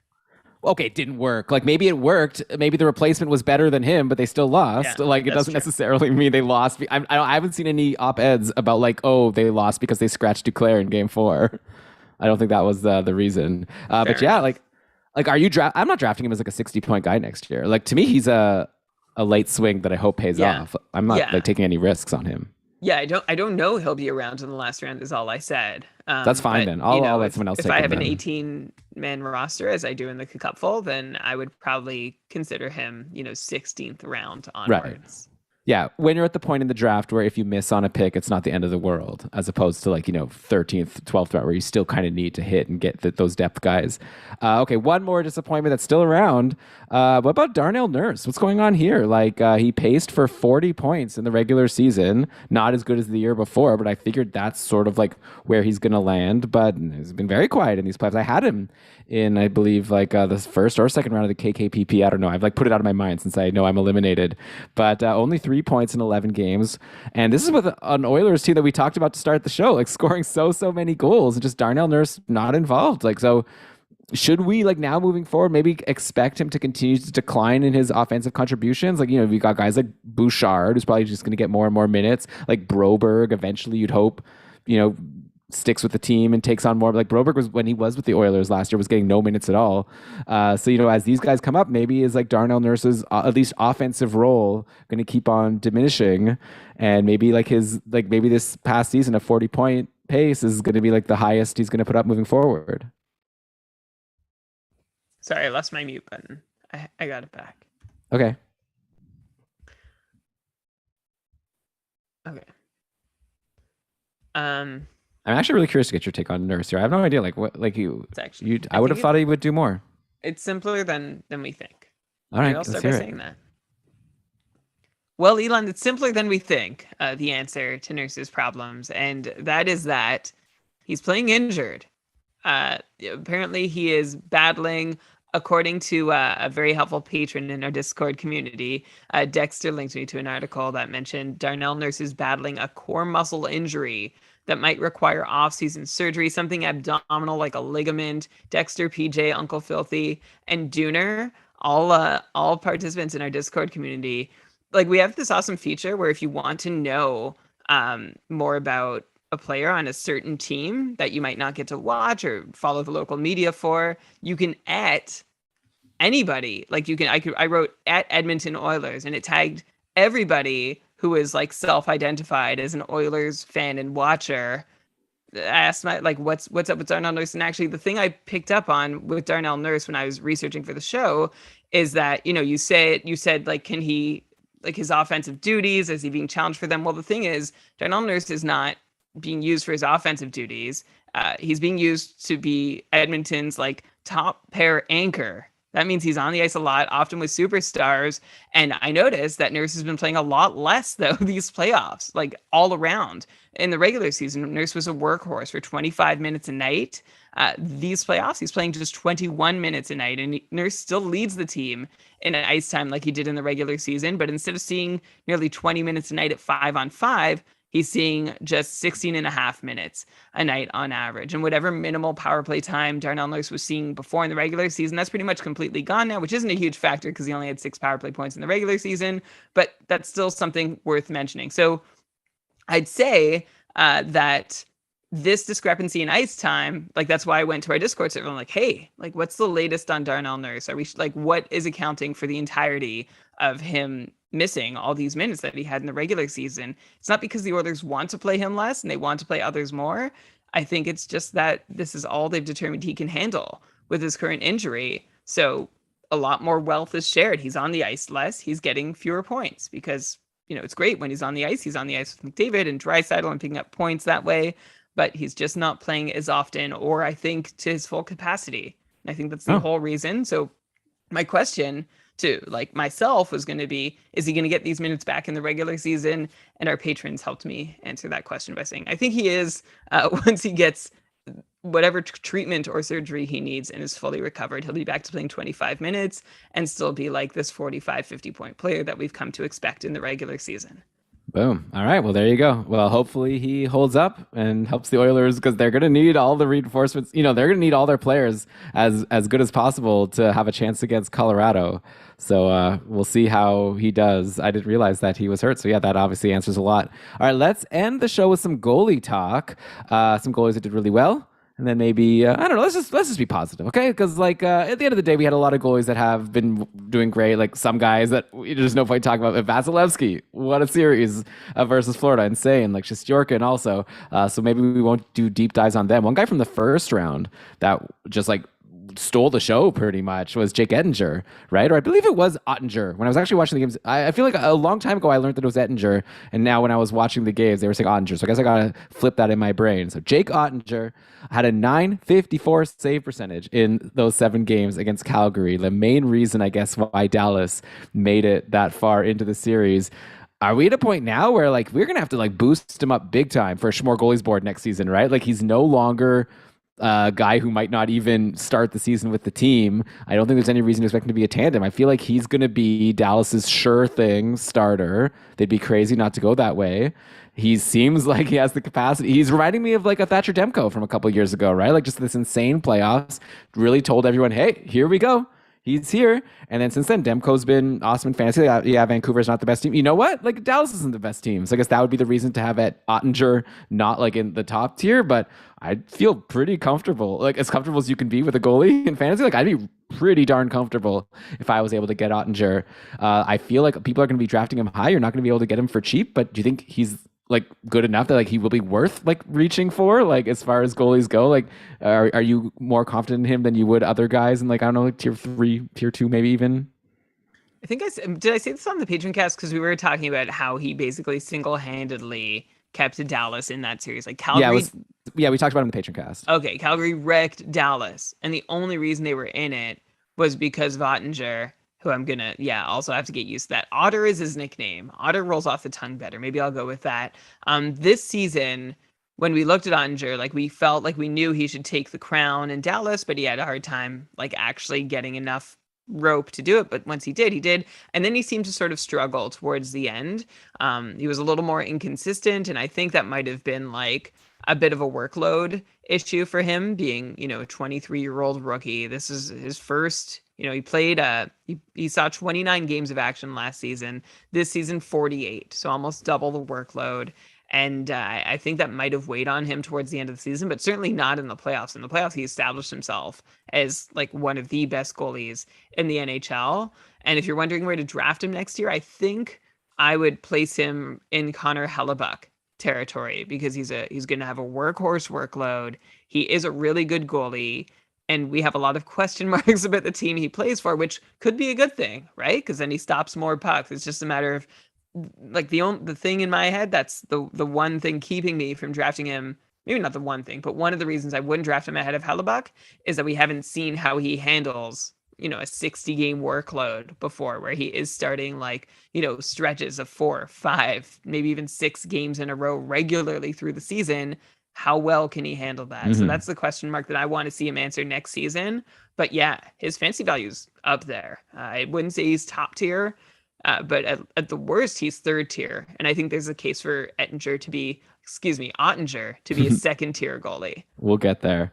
Yeah, no, it's a really good point though. Like there is a difference between playing, like you said, like 40 to 50 games and playing like 60 plus. Like we've seen, and I know he's had injury issues. Maybe it's not fair, but like Robin Leonard always jumps out to me as a guy who's like had so many great seasons when he was like in a tandem or like when he played like, but like when he, got the job this year to be like the starter and everyone was drafting him super high, expecting him now with Fleury gone to be like the for sure starter on Vegas. He like really let us down. And then he did get injured, which was a bummer. But even before that, he wasn't putting up the numbers we expected. So not to say that will happen to Ottinger, but yeah, that's a reason to not like just like, sell the farm to get him because you do want to see him like, there's a reason why Vasilevsky's the best. Like even though Vasilevsky doesn't have the best save percentage year in, year out, he's like the best goalie because he's just able to play all these games every single year without like a decrease in quality, which is amazing. And yeah, Dallas will be interesting because Rick Bowness is gone, right? He announced that he's not coming back.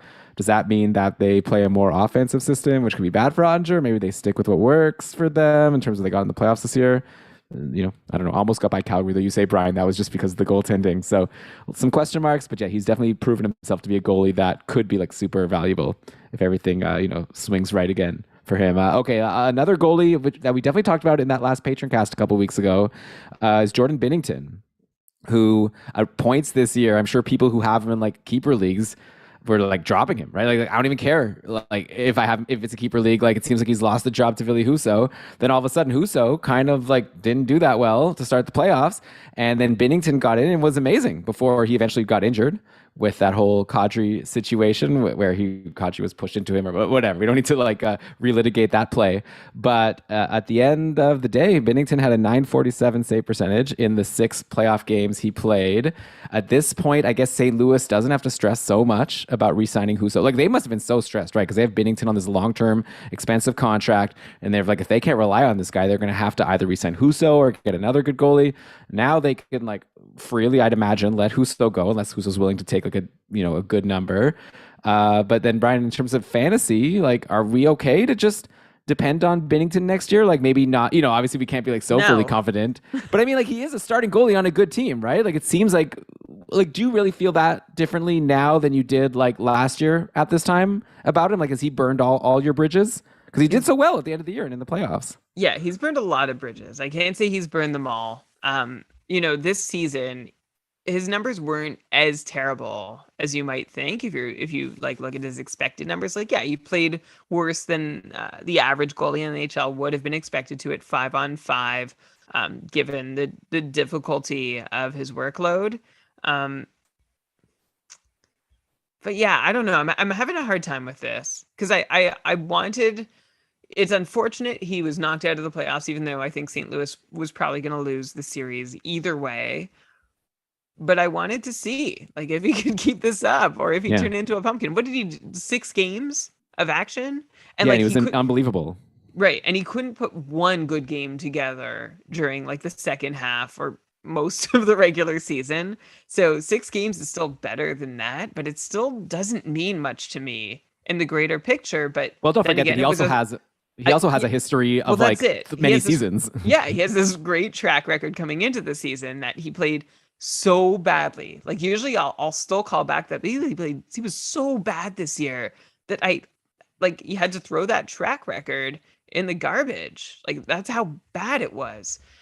And now he's played so good for a small stretch. I don't know. My head is really spinning here about what to do with Binnington. One thing I will mention is that the Blues played better defense at 5-on-5 for him in the playoffs than they did in the regular season, but he still outplayed his expected number, even with that that added protection. Like he was really freaking good in the playoffs, and I don't want to take that away from him at all because I kind of do because he's kind of a jerk, it seems, Sure. but I won't. Take Instead, it we're away. we're talking about it on ice. So yeah, what's the question here? Do I believe that Binnington's back? I mean, I guess I go into next season for his fantasy value being cautiously optimistic. You seem to think that like St. Louis is back. They're a pretty good team, actually.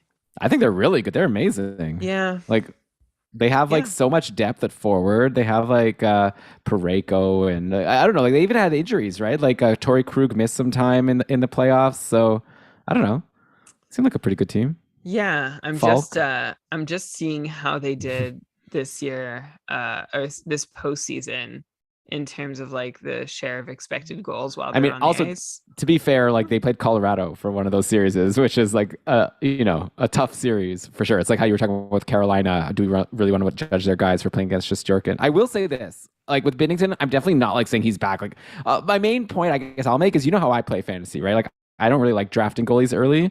I'd rather just get the more reliable like forwards specifically and then defensemen than just Yeah, hope to get lucky with a goalie later on. And if worst case you don't end up with a good goalie in the draft, you get like an Anton Forsberg or someone in free agency who hopefully ends up carrying you. Like obviously you need some luck to actually, and you have to play free agency in an aggressive way. But I could just see myself ending up with Binnington in some leagues next year. Like I'm not going to reach for him at all, but maybe I'll wait for like 15 goalies or 17 goalies or whatever to go off the board.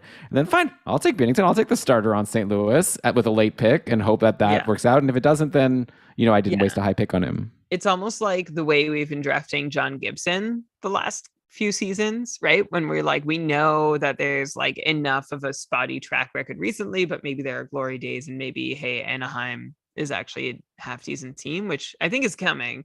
So maybe it's a similar pick, except St. Louis. Yeah, St. Louis has been a good team. So it's a tricky one. I'm not sure if and when I'll draft him. Like he was like dropped. He was a free agent in so Yeah, many yeah. leagues this season. It was just I don't know we've seen quite a crash from a goalie before, like at this stage of their career than we did this year from Jordan Binnington. A Timo Solani esque crash when he went to Colorado for that year. But we know that Solani bounced back after, so we'll see if Binnington can pull a Solani just to tie the show together. I don't know who else do you want to talk about. But I guess I've talked about every Oiler. I can mention that Mike Smith is having a great playoffs, 927 save So percentage good. in 12 games. The Oilers signed him in the offseason. I think that was one of the moves we were critical of. That I guess if you just want to be results oriented, like it's seeming like a pretty good signing, right? He's Yeah. just doing really well. He had a great I mean, season, great playoffs. I shared an article on Twitter from Low Tide, Alan Mitchell, who hopefully Mm-hmm. you'll get to chat with um, at like during our 32 Beats series. But he wrote like a whole look. He's like, what's the problem with Mike Smith? And he's been critical about the Mike Smith signing too, but he went over Mike Smith's numbers and said, hey, when Mike Smith is healthy this year, he played pretty darn well. And his periods of struggle, he connected pretty clearly to moments where Smith wasn't playing 100% and was basically like, what would you do? How could you do something that you know would do better than Mike Smith at $2 million next season? And he went over some of the free agents who were available. This is over at The Athletic. And I came away from that article being like, yeah, I think a Mike Smith Stuart Skinner tandem is the way for the Oilers. And that Mike Smith, look, he's doing it. He's doing this thing that I've been skeptical of all along, but at this point, I'm feeling pretty sold. I'm gonna say, Yeah. I can admit it.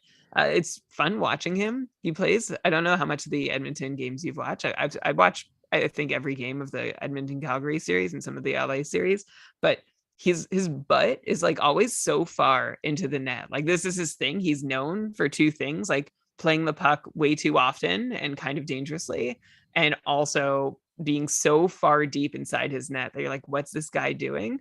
But he's looked really, really dialed in these playoffs. Like there was this whole storyline about like Calgary. Remember, like he was with them, he didn't do well, and then they dumped him, they got rid of him, and I don't know if they went straight to Markstrom. I think they went straight to Markstrom, and this was him trying to show them they made the wrong choice. Like that's Mm. always fun, and he seems like a petty enough guy that that would actually really motivate him from the other off ice stories you hear about him. But yeah, good for Mike Smith. He's really shown his worth, and I wouldn't be afraid. So afraid. I wouldn't be as afraid to draft him next year in fantasy as I have been the last couple of years, especially. And I think we need to give some credit to Jay Woodcroft behind the bench too. Yeah. So who has the edge in goal for this next round? Like Edmonton versus Colorado, Mike Smith versus Darcy Kemper, who you've been like not. It doesn't seem like you're the biggest Darcy Kemper fan when I read your comments in the live game chats on Discord. Yeah, he hasn't been that great in the playoffs. I guess overall, 904 save percentage in 9 games has been enough to get Colorado through. But obviously, they've given him a lot of goal support. So who? Yeah, if you let's say you're Colorado and you have the option to trade goalies to start the series. Imagine if that was a thing that coaches got to do. That'd be pretty funny. But like, would you rather have Kemper or Smith going into the next round? So at 5-on-5, sorry, just a sec.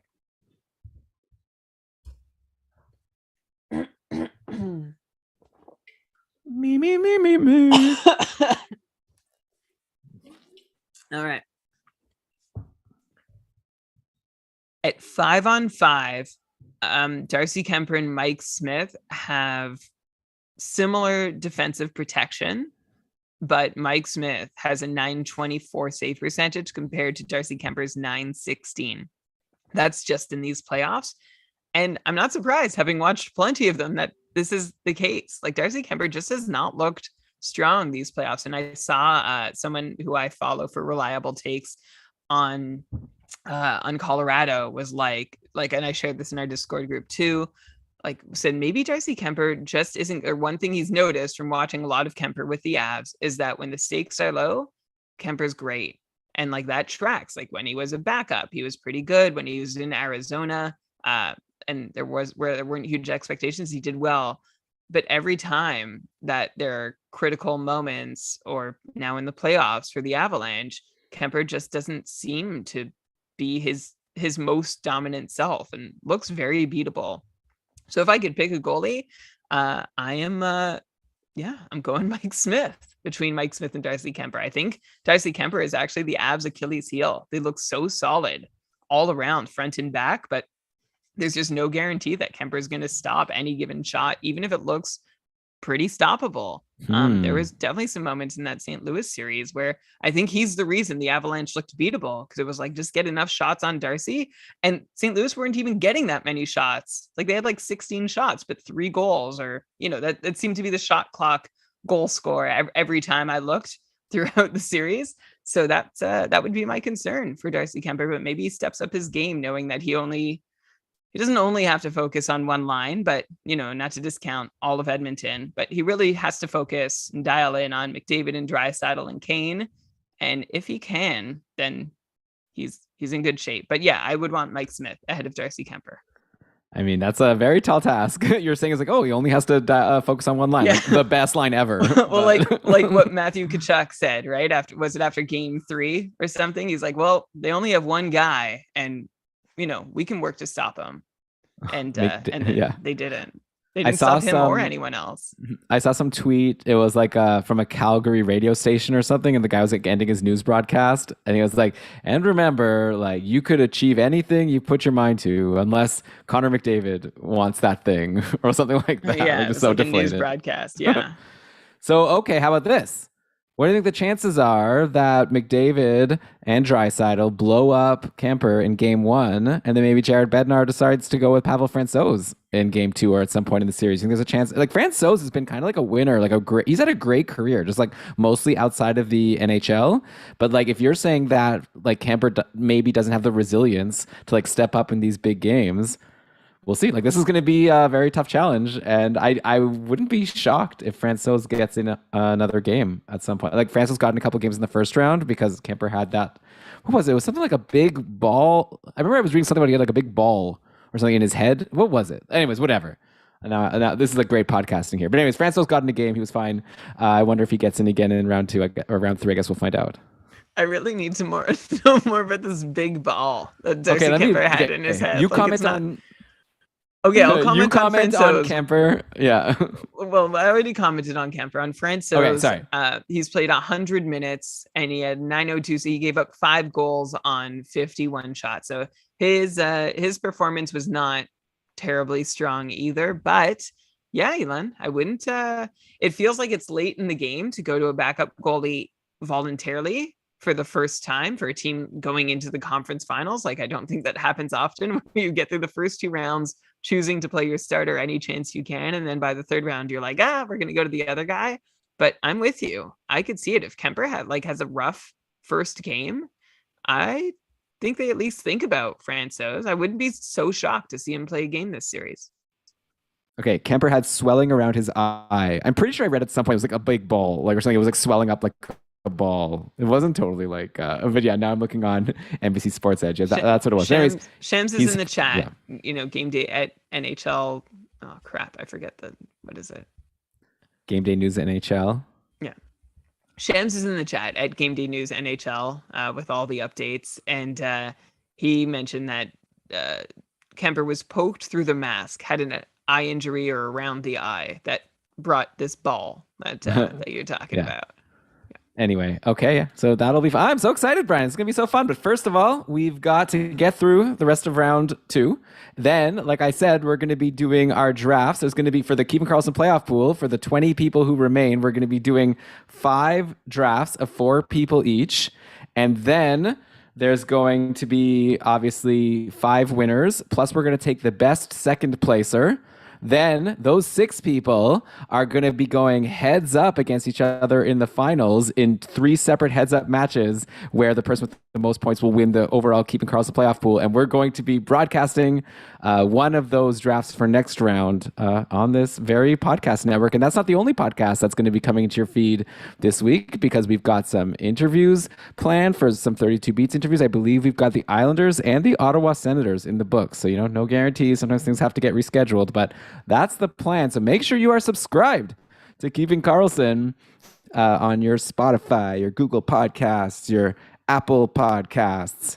I use Pocket Casts. Brian, what do you use to listen to podcasts? I use Pocket Casts. Okay, so why am I always saying this other stuff? I should be promoting the one that I like the best. Anyways, if you're on Android, especially, I like Pocket Casts. But anyways, yeah, make sure you're subscribed. You get all our episodes.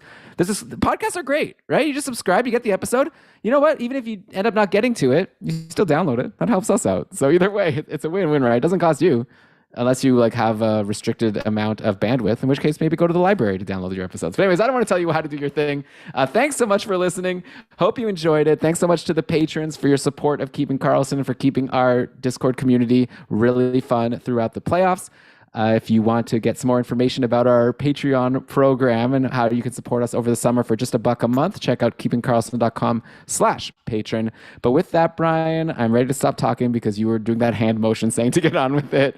So let's cue that outro music. And why don't you go ahead and read us the credits?